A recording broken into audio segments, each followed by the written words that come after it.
সাহাবীকে হযরত আলকামা তালকিন দেওয়ার জন্য তাদেরকে পাঠিয়ে দিলেন।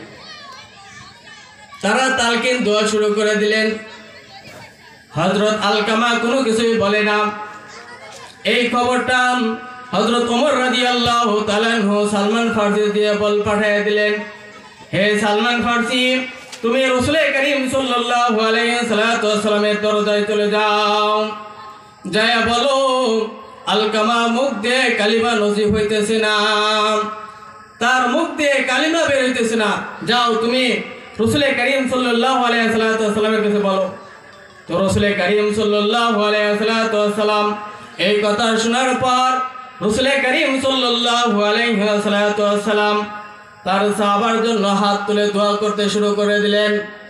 হাত তুলে দোয়া করতেছে, হে আল্লাহ, সালমান হযরত আলকামা রাদিয়াল্লাহু তাআলা আনহু জামাতুল কদর সাহাবী, কেন তার কালিমা নসিব হইতেছে?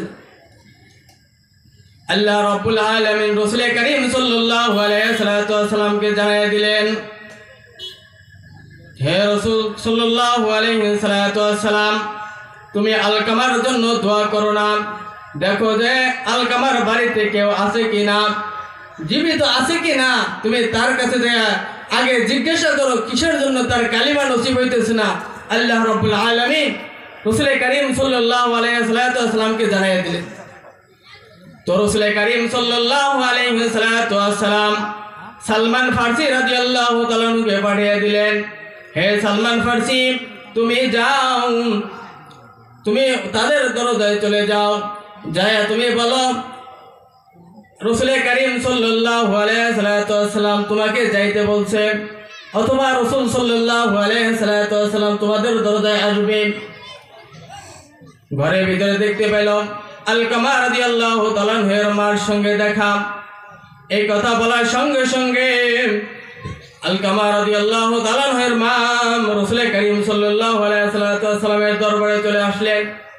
এসে রাসূল করিম সাল্লাল্লাহু আলাইহি ওয়াসাল্লাম জিজ্ঞাসা করতেছে, হে আলকামার মা, আলকামা কি কি কাজ করত যার কারণে জবান দিয়ে কালিমা নসিব হইতেছে না? এমন কি কাজ করেছে যার কারণে কালিমা নসিব হইতেছে?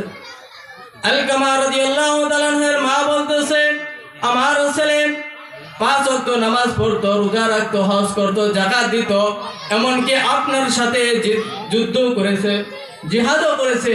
মা বলতেছে, আমার সাথে একদিন বেদবি করেছিল, তার সাথে একদিন বেদবি করেছিল, এমনকি তাকে একটা থাপড়ও দিয়েছিল। এই থাপড় দেওয়ার কারণে রাসূল সাল্লাল্লাহু আলাইহি ওয়াসাল্লামের কদর সাহাবী হওয়া সত্ত্বেও, হজ করতেন, নামাজ পড়তেন, যাকাত দিতেন, বিভিন্ন আমল থাকা সত্ত্বেও মার সাথে বেদবি করার কারণে তার কালিমা নসিব হইতেছে, কালিমা নসিব হইতেছে না। যখন আলকামা রাদিয়াল্লাহু তাআলা আনহুর মাকে রাসূল করিম সাল্লাল্লাহু আলাইহি ওয়াসাল্লাম বললেন, তোমাকে যে থাপড় দিয়েছিল কারণ কি? আলকামা রাদিয়াল্লাহু তাআলা আনহুর মা বলতেছে, আমি আমার সন্তান আলকামাকে 10 মাস 10 দিন পেটে ধারণ করেছিলাম। 10 মাস 10 দিন পেটে ধারণ করার পর তিনি আমাকে পেটে থাকা অবস্থায় আমাকে লাথি দিয়েছে, মাথা দ্বারা গুঁতে দিয়েছে, আমি তার ব্যথায় বিছনায় পড়ে যেতাম। যখন তে বড় হয়ে